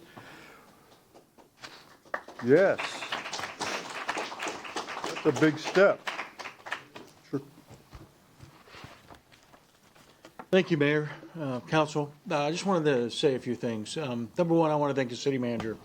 He asked the hard questions over the last couple of years on why this is a fire station and why we needed to move a rescue over there and potentially down the road staff a fire engine. And I want to thank my assistant fire chief, who I leaned upon to give me those stats and that information. I've got a rock star of a staff. The firefighters and paramedics that I represent are second to none. I want to thank this council. I appreciate your support of not only me, my staff, but our firefighters. But the real beneficiary of this and the real winners of this is the community and the 28,000 residents that we serve and the visitors that visit our city every single day. So thank you very much. Thanks, Chief. Are there other new business or board reports? Other new business or board reports? I've got a couple quick things. I apologize for not being at the last meeting. It was unavoidable, but I wish I had. I just don't want to belabor a beat the horse to death, but it's been brought up here a couple of times that we've been violating our own council rules. Like Rule 18D doesn't talk about the use of the form, and we're requiring people by custom to use the form, but it's nowhere in our rules. In fact, that statement is actually now enshrined in approved minutes to a meeting. It's correct that 18D does not address the use of the form. However, 18G, right below it, does. And paragraph G says, members of the public will have an opportunity to be heard on all agenda items coming before the city council prior to city council action. Persons wishing to be heard should complete a written request to be heard form provided by the city clerk and present the form to the clerk. And then later in the same paragraph G, it talks about donating your time to another speaker like they did for Mr. Pogorlich, and it talks about use of form provided by the city clerk to designate in writing a representative. So it's twice mentioned in paragraph G, and then if you go to Rule 25 concerning public hearings, it's the same thing. It says person wishing to be heard should complete a written request to be heard on a form provided by the city clerk and present the form to the clerk. And then it goes into the second time it mentions it is donating your time to another person, and it says through the use of a form provided by. So the minutes that you approved, true, I mean, 18D doesn't have it, but it doesn't say that in the minutes. It just says, we only do this by custom. Well, that's not true. Here's the city council rules. And the other comment I wanted to make about the last meeting that again, I'm sorry I was absent for unavoidably, there was discussion about the need to have a permit to build or install a shed in your yard. There was discussion, and then it was recommended to the council member that he bring it up at the goal-setting meeting. So two things I want to say about that is, one, we already had this discussion on February the 27th at a land use workshop we had where we talked about sheds, side yard uses, commercial vehicles, microbreweries, trees, commercial signs on corner lots, accessory dwelling units, and historic buildings. We had this meeting, and we gave staff direction that they've been working on. In fact, some of these revisions that we directed them to make are at the Planning Commission now to get approved. So one of those things is the sign permits. And the other point I'd like to make is the council member correctly responded to the suggestion by saying, I thought the goal setting was a budget planning meeting, which is absolutely correct. He's 100% right. That's the goal setting is for the budget. It's not a land use workshop. And to embed a land use workshop in a budget meeting is wrong. It needs to be publicly noticed as a land use workshop so the public knows if it wants to attend. We don't embed it in a budget meeting, and so people don't know we're going to be talking about land use issues. So I don't know what you guys want to do. I mean, if you want to reverse the guidance that we've already given staff, you probably better do it soon, because some of it's at the Planning Commission being looked at now. I don't know, but I'm pretty sure that land use workshops don't need to be conflated with budget planning workshops. And so, anyway, just to put it on the record, since that's what we do now. So, okay, city manager's report. Thank you, Mr. Mayor. Members of council, in your backup this evening, you have the quarterly updates for the fiscal year 26 first quarter. So we have the budget and the council priority updates there. If you have any questions. Any questions for the city manager? I just want to make a comment real quick. I know the work you're doing because I talk to you just about every day. I know what most of you guys are doing for the big stuff. But until you put it into one document like this and I go scrolling through it, and I'm like, holy cow, I forgot about that. I didn't know that we were doing that. I mean, when you put it in one document, I got to tell you, you guys are a bunch of rock stars. You really are, and so is the leadership. And so when I look at all the stuff that you're doing and all the irons you have in the fire, every department in here, I'm like, oh my gosh. And they still answer the phone. I mean, how do they do that? So really, to all of you, and Carlos, to you too, and the other charter officers too, I mean, both of you guys, you're just hitting it out of the park all the time. And so thank you. Thank you very much, Ross. Appreciate that. I'm sure that all of this in the report on the updates, this is the work that's done by the team. They put it together, so. Mr. Chair, just. Oh, I'm sorry, Councilman Kravitz. Thank you. I do have just one or two queries and compliment. So good job getting the golf course into full compliance with their loan. I know that's been a sticking point in the past. I'm glad it's working out well with them. That's wonderful. Really happy to see that. And the other question was relating to the Fowler Avenue sewer. I didn't see any reports in there. Is there any update on that? Yes, so we are in discussions with outside legal counsel concerning the contractor that was terminated from the job. They're looking at right now at the different advantages or disadvantages in terms of the approach for that legal action. So I plan to come back to council as soon as I have definition on that. Right now, we're still in, I'd call it more than due diligence, but we're still trying to get some questions answered.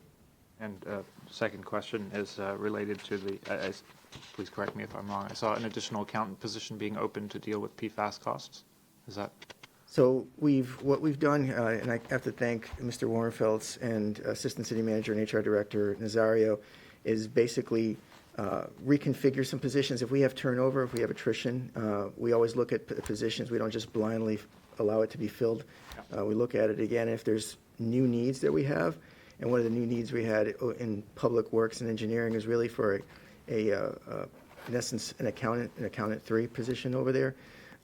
PFAS is part of it. There's just a lot going on right now in public works and utilities that we felt that was a skill set we needed to have there. Okay, thank you. I hope it goes well. That's all. Thank you. Other questions for Mr. Beal? Okay, so if I could jump to one other thing. I know that in the last month particularly, we've had some significant water issues, particularly down in the area south of River Hills Drive, south of South River Hill Drive, which sometimes you'll hear it referred to as the peninsula here.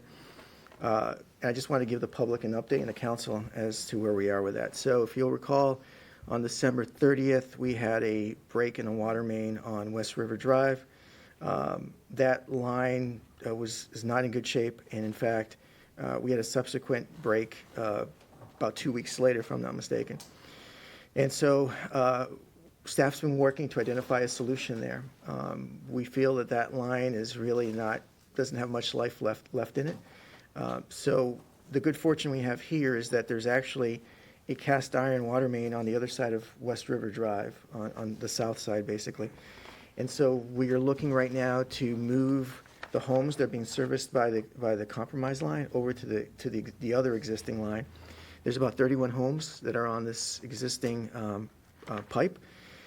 We have been in touch with 1 or 2 contractors who are now getting pricing, and it looks like we'll probably be able to piggyback with a contractor that has a contract with another Central Florida community, and we're hoping to bring something to council within the next 2 meetings is my goal, to have a contract with you so that we can get that work done and get those folks moved off that line. Now, to move them off that line, what that will mean is that we're going to be basically going under the road, what they call it, shooting the bullet under the road, making the connection under the road for each of those 31 homes. So we hope to get that work underway as soon as possible to get that line abandoned, basically.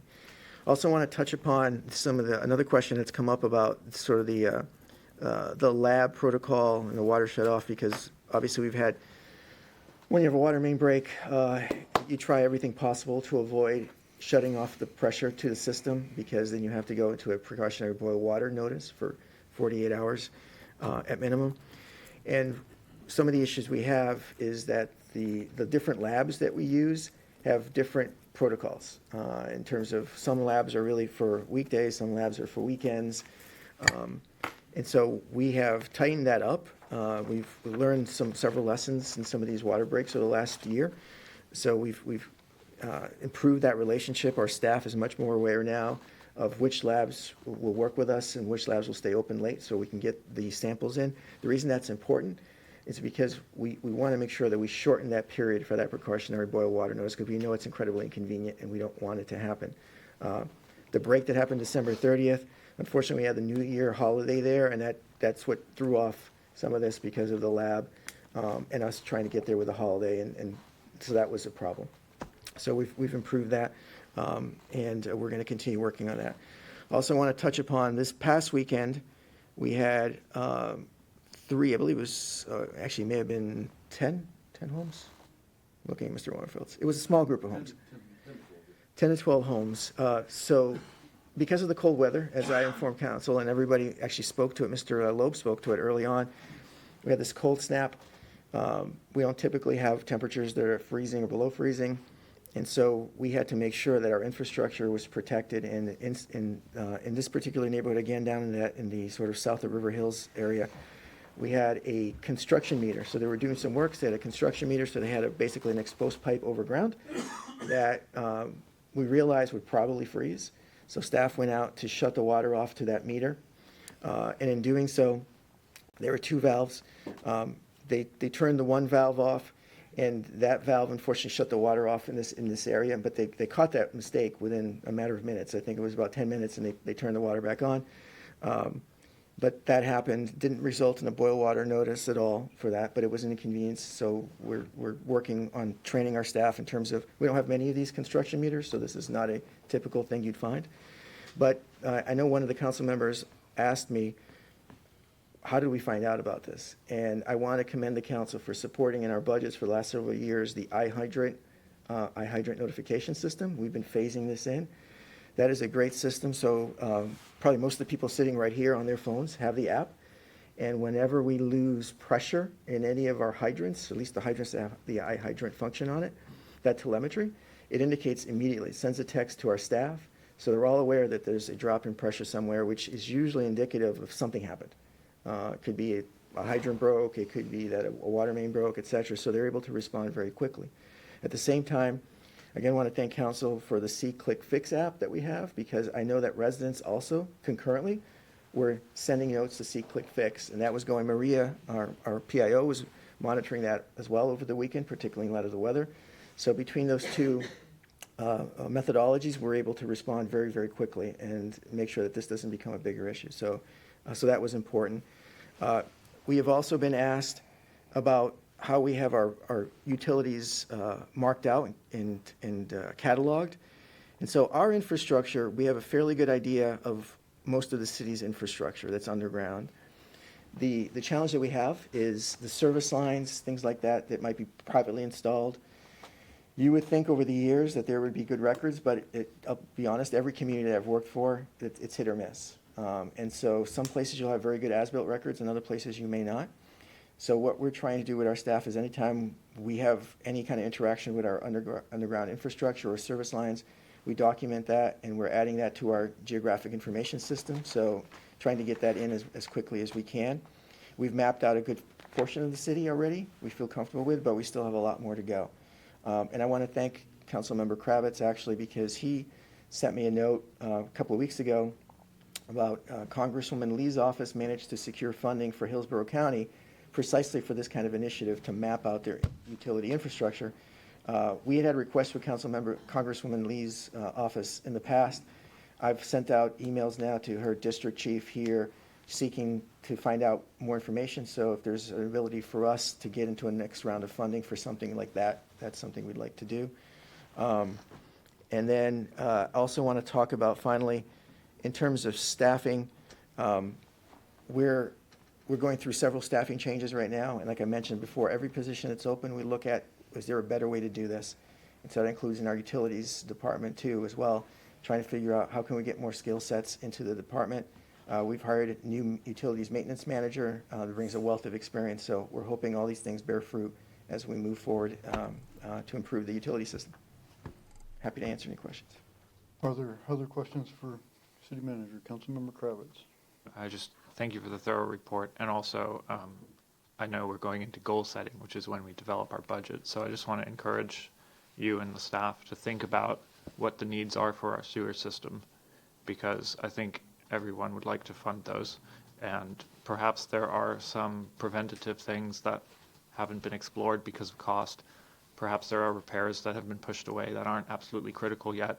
I think we should try to get ahead of that if it's at all possible. Certainly we have a lot of financial challenges going into the next 10 years, but delaying this is also one of those things that isn't going to be cheap. So just my suggestion or request would be so that we can have a good discussion about this topic during goal setting, to explore that in the next coming months. In fact, we're working on that already too. We have the capital plan for the water plant that's being developed right now. We'll be bringing that to you, the findings of it to you later in the year. It'll be part of the budget, and obviously on the sanitary sewer side, as you mentioned, we'll be looking at that as well. Thank you. That's all. Councilmember Fernandez.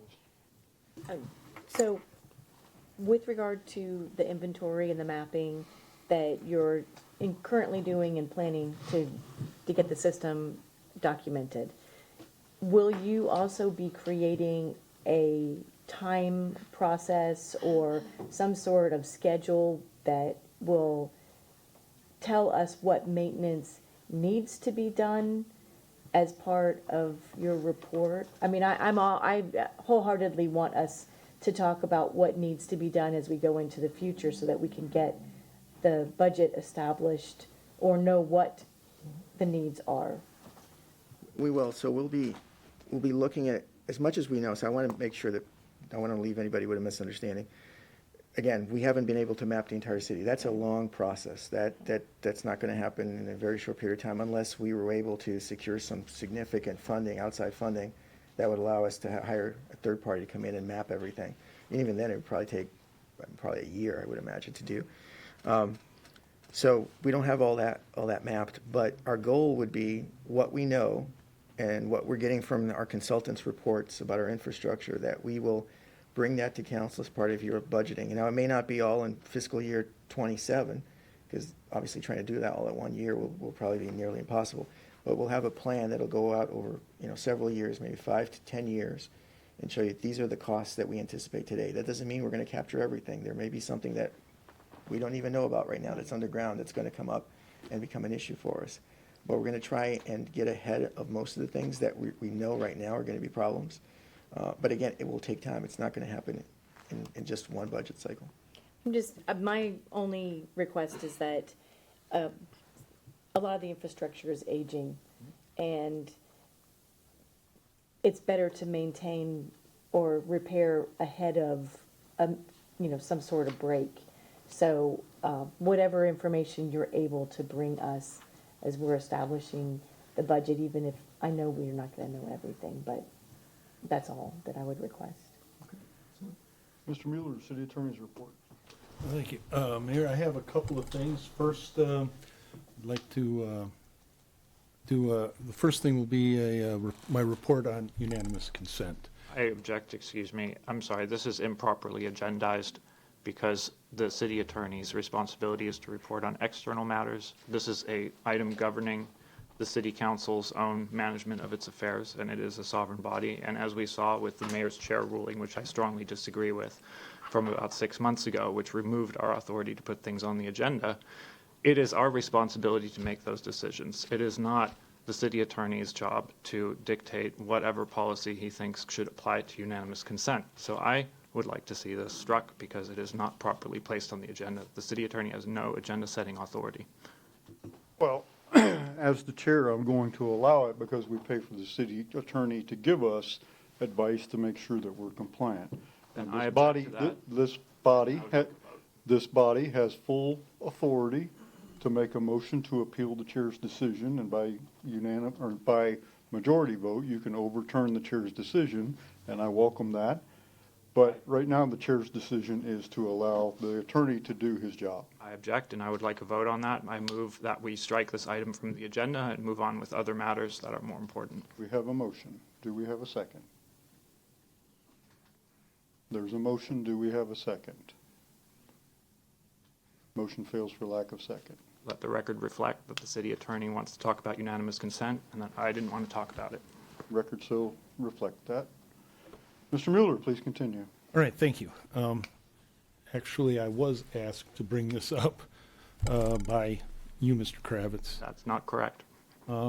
Anyhow, in the past few meetings, the use of unanimous consent has come up when voting on some motions.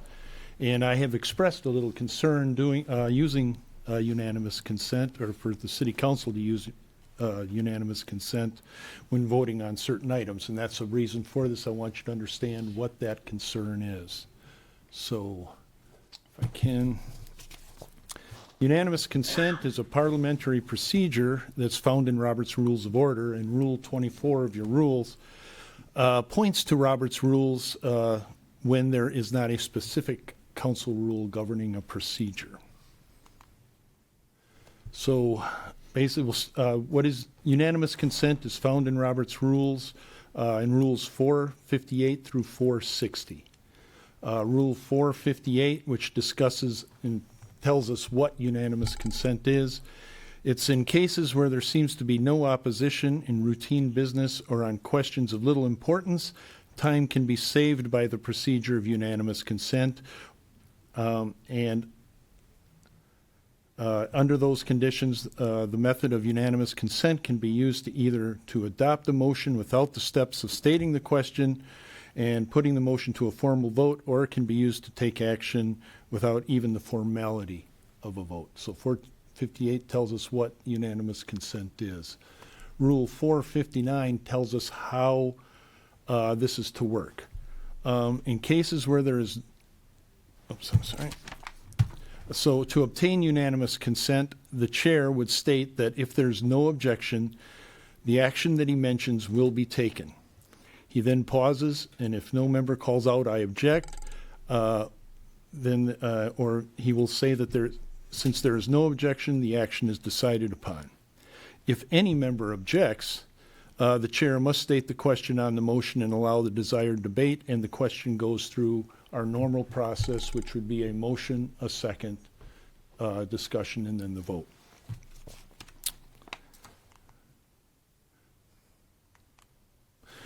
And then Rule 460 explains really what an objection to using unanimous consent means.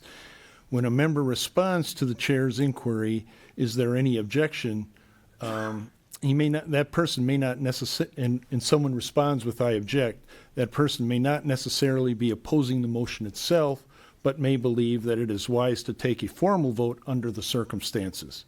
In other words, the objection is raised not to the proposed action, but to the action being taken without a formal vote. So part of my concern about using this, Robert's Rules does not contemplate such factors as in Florida, the Sunshine Law. And under 286.012, it states that when a member of a municipal board at which an official action or ruling or other official act is to be taken, that they cannot abstain unless there's a possible conflict or they are to assure a fair proceeding, but they need to vote, and that vote shall be recorded or counted. And where my concern comes in is around the fact that using unanimous consent usually results in a silent vote. And I do not believe that silence can be recorded or counted. Therefore, I'm afraid that if we were to use unanimous consent, that we would run into a problem if we were having some sort of official action that you were voting on. So, what is official action that I would, be asking that we make sure we use a voice vote and not unanimous consent? Would be, of course, the approval and denial of a resolution, the approval and denial of an ordinance, the continuing or postponing of an agenda item to a future agenda, and a motion that you may make of taking official action. And I have up there as an example, if you were directing that speed humps be installed on a specific street, that would be an official action, and we would want to use an official vote. But if you were directing staff to investigate the need for a hump, that could be done using unanimous consent and has been done in the past by the City Council. And I will tell you that if it's not clear whether we're dealing with an official act or not, I will be asking you to take a voice vote. And that is all that I have. Councilmember Kravitz. I had a lot prepared, but I'll just dispense with most of it and get to the core of this. Okay, so the city attorney said that Florida Sunshine Law has some sort of relevance here. Tampa uses unanimous consent on the regular. It operates under Robert's Rules of Order, just as we do. That is its parliamentary authority under their Rule 4J. The resolution in question from Tampa is 2024-520. Robert's Rules of Order, newly revised, shall govern the proceedings, etc. Very familiar. Okay. Here's a citation from Tampa City Council, Thursday, September 19th, 2024, at 9 a.m. Member making motion, Council Member Lynn Hurtak. Presiding Officer, Council Chairman Guido Maniscalco. Council Attorney Martin Shelby. Here's the verbatim transcript at 9:58. Mr. Chair, do you want to make that a motion by unanimous consent? Lynn Hurtak. I motion to listen to item 70. Since they are here, a good efficient way of proceeding with this topic without objection.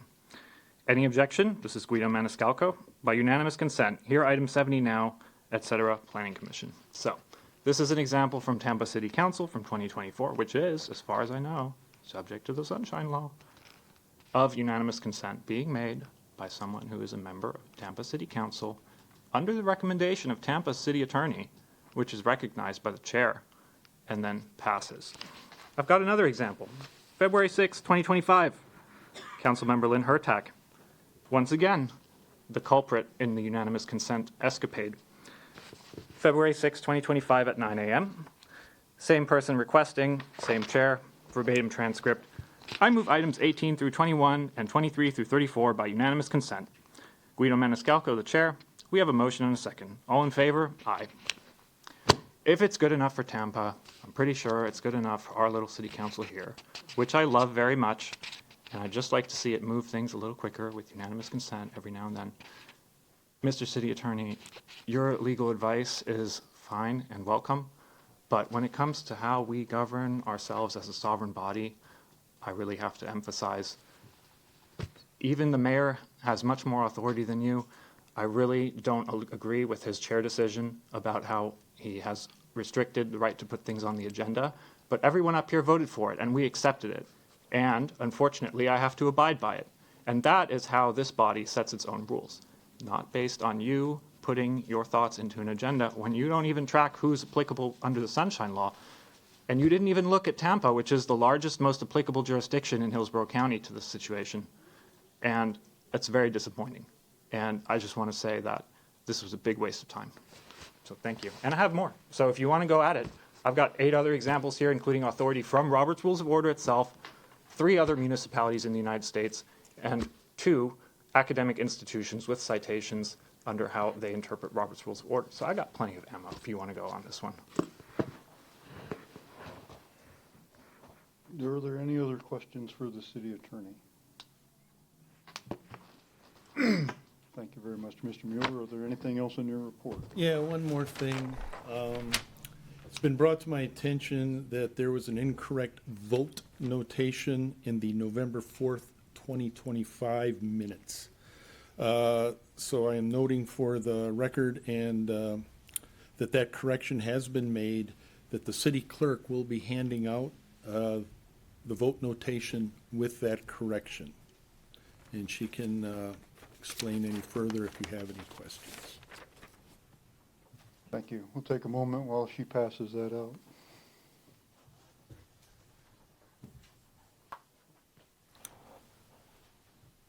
I could tell another story about the Capitol if you wanted. Please. 22 floors. You can see to Georgia from up there. Or so they say. I don't know if what Georgia looks different from North Florida, but is it coming, Madam Clerk? Here we go. Did you go up there? Oh, yes. Yeah. They say that's Georgia. I don't know. How do you know? Yeah. They say you can see the Gulf too, but I've never been able to see the Gulf.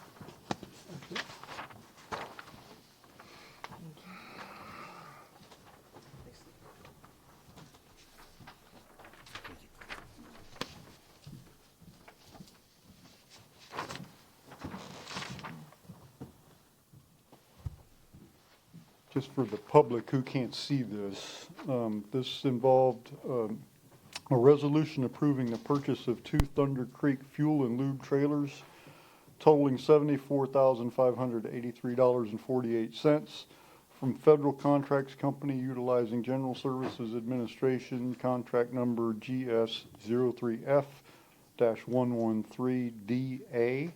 This is page 12 of our minutes from the November 4th, 2025 council meeting. At the end, the minutes incorrectly captured Councilmember Kravitz's vote as a nay, when in fact it was an aye and there were no nays. It was a unanimous vote. And so that's what we